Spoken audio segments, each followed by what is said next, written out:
Bienvenidos a este debate del módulo 2 en el que vamos a compartir con el bioingeniero Sebastián Graf de la Universidad Favaloro. Es un investigador muy reconocido y que también va a estar participando con clases en el próximo módulo.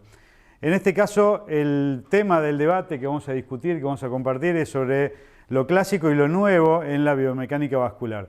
Y vamos a fundamentar la discusión, vamos a basar en 3 puntos de conflicto que hoy tenemos que tener en cuenta como médicos clínicos, como investigadores en el tema, que se basan en estas 3 preguntas que ustedes están viendo ahora en esta placa. Lo primero, Sebastián, que quiero discutir con vos es, después de más de 100 años, ¿tenemos que seguir tomando la presión arterial en el brazo? ¿Es un parámetro representativo realmente de todo lo que sabemos hoy? La pregunta va ahí específicamente.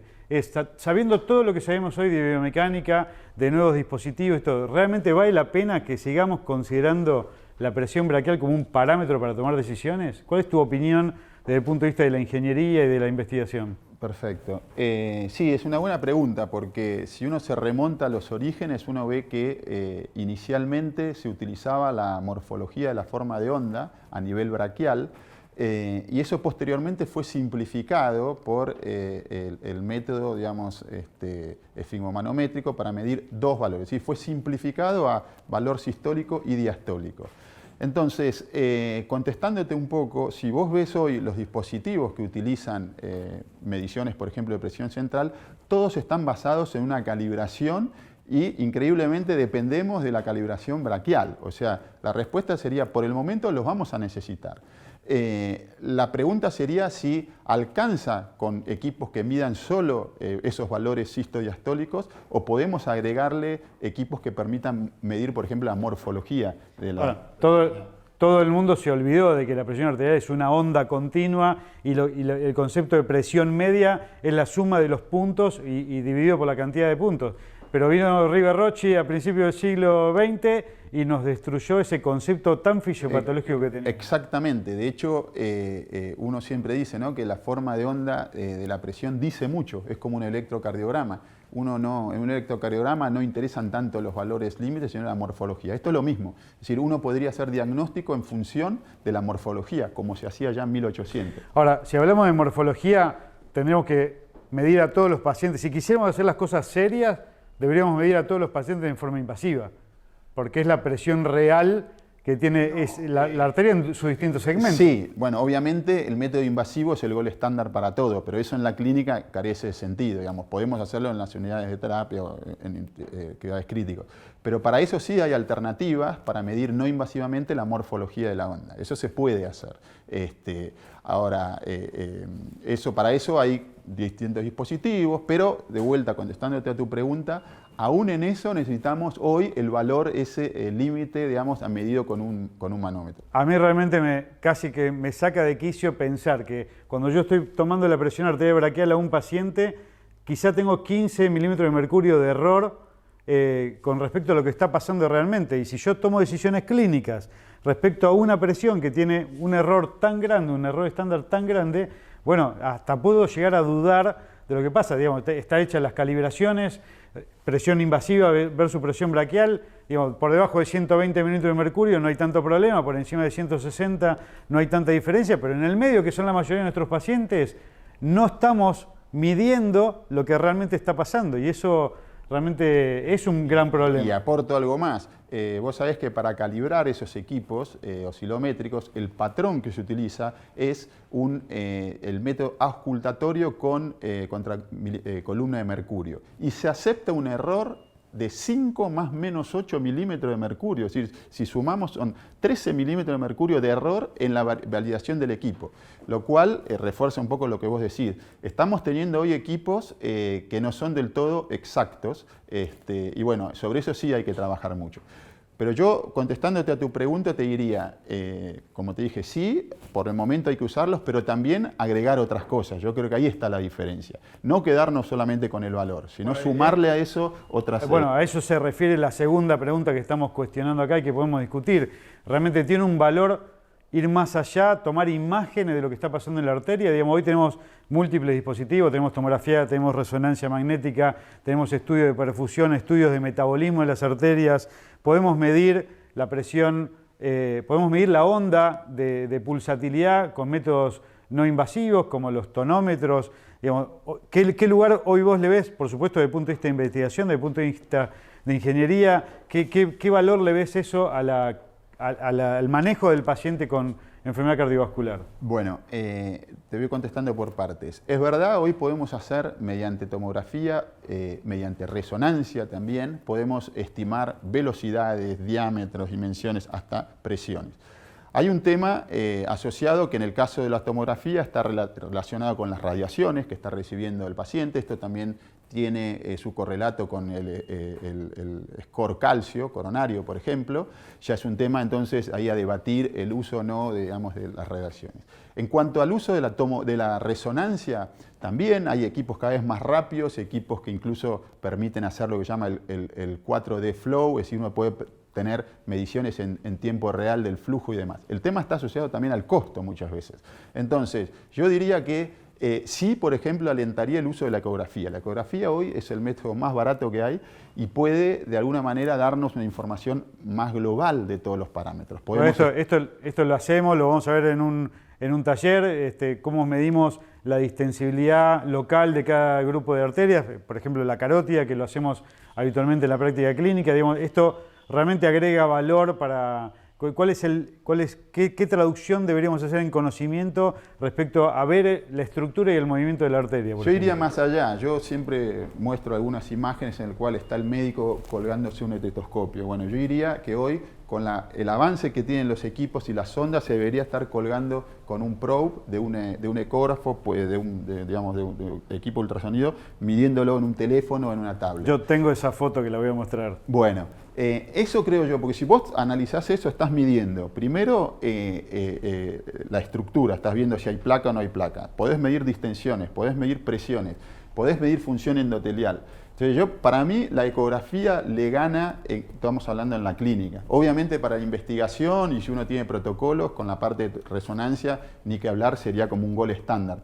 Pero no es accesible a la clínica diaria. Entonces, en la clínica diaria lo único que teníamos hasta ahora para medir la biomecánica vascular era hacer una medición manual, una palpación del pulso con todos los rasgos semiológicos que ha tenido durante 100 años de desarrollo de la semiología, 1000 años de desarrollo de la semiología del pulso hasta que empezamos a tomar la presión arterial.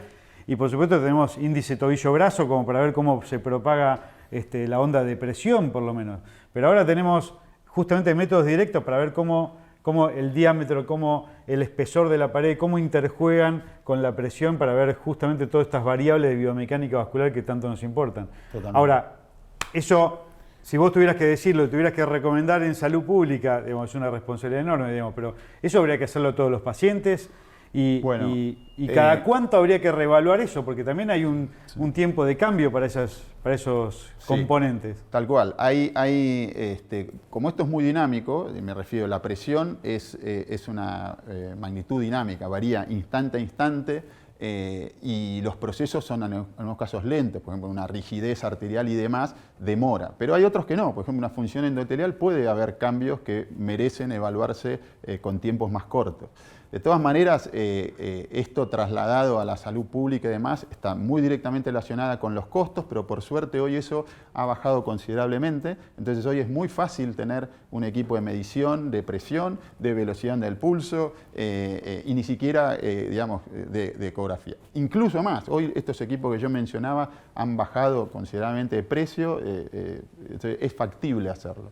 Así que yo creo que sí, que en breve deberían tener, al menos como para estar cuantificando más variables que solamente un indicador de presión máxima y mínimo. ¿Y qué pensás? ¿Cada cuánto deberíamos medir cómo está básicamente la biomecánica? Digamos, podemos hacer exámenes de velocidad de pulso, que ya hay sobrada bibliografía en cuanto a eficiencia, incluso hasta el cálculo de la velocidad de pulso en los últimos años ha habido evidencia de que hay que ajustarla, igual que como se ajusta el valor de presión arterial, hay que ajustar la velocidad de pulso, que es una manifestación de la rigidez vascular. Pero ¿cada cuánto debemos ver la arteria? Digamos, ¿Es posible que cada década que pase cambie radicalmente la mecánica del sistema cardiovascular tal que debamos observarla sí o sí? ¿Cuál es tu impresión con eso? Hay varios estudios de la progresión de la aterosclerosis. Entonces, si uno piensa en el espesor íntima media, por ejemplo, bueno, estos estudios muestran hasta las progresiones al año de cuántos milímetros van. Entonces, ahí se pueden tomar unos parámetros.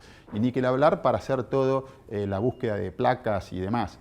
En cuanto a los otros parámetros, va a depender también de la patología o de cuál es el, digamos, preexistente, ¿no?, que tenga ese paciente para ver el grado digamos, de repetición de los estudios.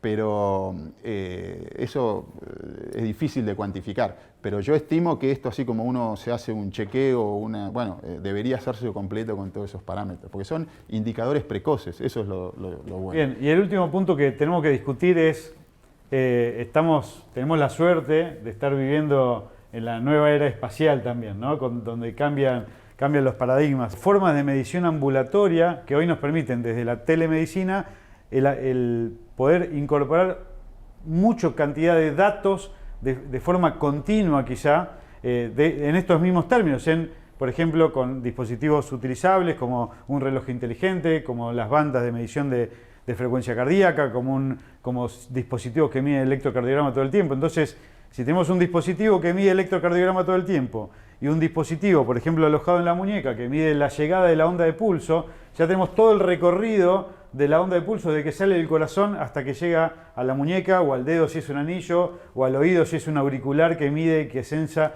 la onda pulsátil. Entonces, en vez de tener una medición cada tanto en el consultorio o a lo sumo con una presurometría de 24 horas, que tenemos 80 mediciones, podemos tener 80.000, 90.000, 100.000 mediciones por día, de acuerdo a la frecuencia cardíaca que tenga. Entonces, ¿cómo empezamos a pensar en incorporar esos datos?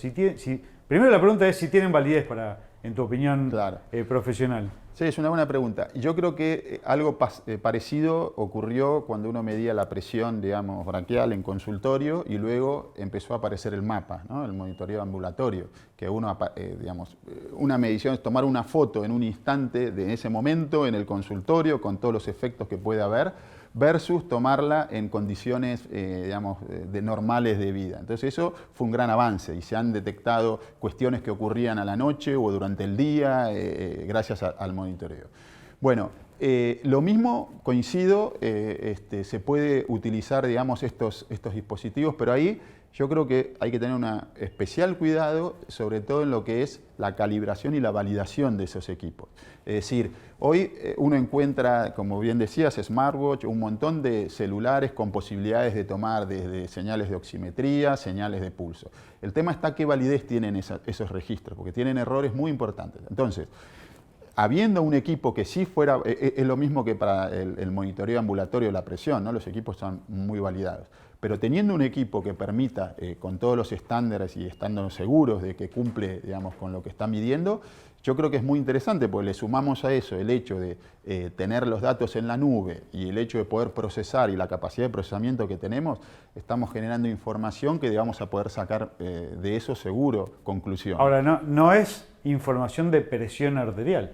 No. Es información de tiempo de tránsito del pulso, de traslado, de tiempo de llegada de la onda de pulso. O sea, ¿te parece que podemos volver al siglo XIX en ese sentido, por supuesto desde el punto de vista romántico, pero no desde el punto tecnológico, a empezar otra vez a considerar solamente la onda de presión? La pregunta es, mi impresión es que nos vamos a alejar cada vez más del concepto de presión y vamos a acercarnos cada vez más al concepto de salud arterial con la onda pulsátil solamente. No sé si esa es una impresión que también tenemos. Yo diría que, de vuelta, caer solo en un parámetro es ver todo el problema solamente desde un eje, ¿no? Siempre hay que verlo integrado, por eso está muy relacionado con los equipos de imágenes, con los equipos, yo lo vería en su totalidad.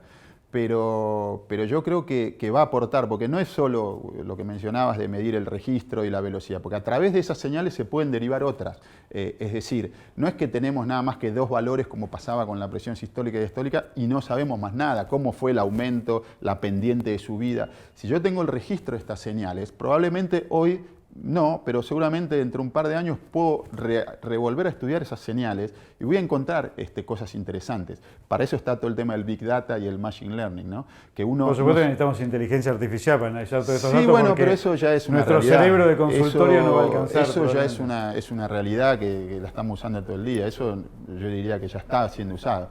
Pero yo creo que sí, que vamos a ver, y de hecho en la pandemia ha ocurrido mucho esto, ¿no? Que todos los equipos de monitoreo hogareño y demás están adquiriendo trascendencia que antes era impensado, ¿no? Entonces yo creo que esto va a estar, pero insisto, la clave va a ser que estos equipos estén debidamente validados y que sean probados, porque si no vamos a estar midiendo algo que no tiene un hoy hay protocolos ajustados de la Sociedad de Ingeniería y las normas de validación que están ajustadas a este tipo de... Incluso incorporan el valor del tiempo de la medición para ver la variabilidad en el tiempo de cómo puede variar esta calibración que tienen. ¿Vos cómo ves, ves cercano, ves lejano todavía de esto que se llega a aplicar a la investigación directa o a la toma de decisiones en la práctica de lo que hacemos biomecánica vascular? De lo que bueno, va a depender mucho en el contexto, en el país y en dónde se esté utilizando. Está asociado con esto todo el tema de los costos y demás, pero no es para nada descabellado. De hecho, hay varios protocolos de investigación que ya se están haciendo, monitoreando remotamente varios de estos parámetros. O sea que sí, no es que lo veo, sino que ya está. Lo que pasa es que después vamos a ver para bajarlo a la clínica, a ver cuánto... Sí, es cierto que países con mayor desarrollo tecnológico tienen una amplitud de conocimiento ya mayor que esta, ¿no? Hay estudios en China, estudios en Estados Unidos que ya la medición continua se ha tomado en estos términos de toma de decisiones clínicas de acuerdo a la variabilidad que tiene la presión, por ejemplo, o la frecuencia cardíaca o las arritmias. Incluso ha servido en gran forma para la detección de arritmias en hipertensos que antes no se sabía que estaban.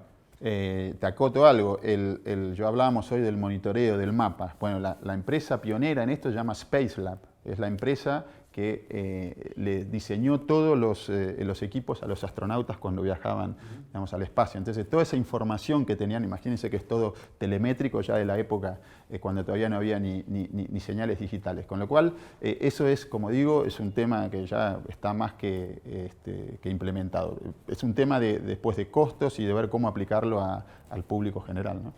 El concepto que yo quiero dejar de este debate, y te invito a hacer un concepto después también, es todavía estamos confiando en la presión arterial braquial, pero tenemos que tener en cuenta que tiene un margen de error muy grande, sobre todo en los valores intermedios, que son los que vemos habitualmente en la clínica, y que no deberíamos quedarnos con una medición única o con un momento único, sino ver un contexto prolongado en el tiempo de los pacientes para que podamos acercar un poco más la certeza de cuáles los valores que están manejando esos pacientes. El advenimiento de nuevas tecnologías, por supuesto, que nos va a estar ayudando a ver otros aspectos, como decía el ingeniero Graf, es acerca de la estructura, del funcionamiento y de otras variables de salud arterial más allá de la presión arterial.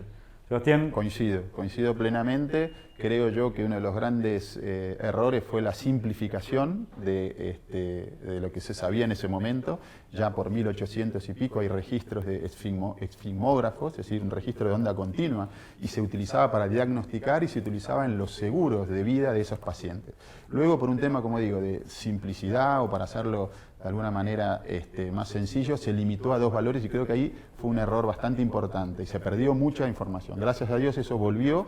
Entonces, y ha vuelto también la posibilidad de incorporar otros parámetros. Entonces yo creo que siempre esto hay que verlo entre muchos parámetros, con muchos biomarcadores y no solamente un valor de presión que honestamente uno puede, mirando una forma de onda, hasta por ahí ni necesita los valores extremos para determinar algo.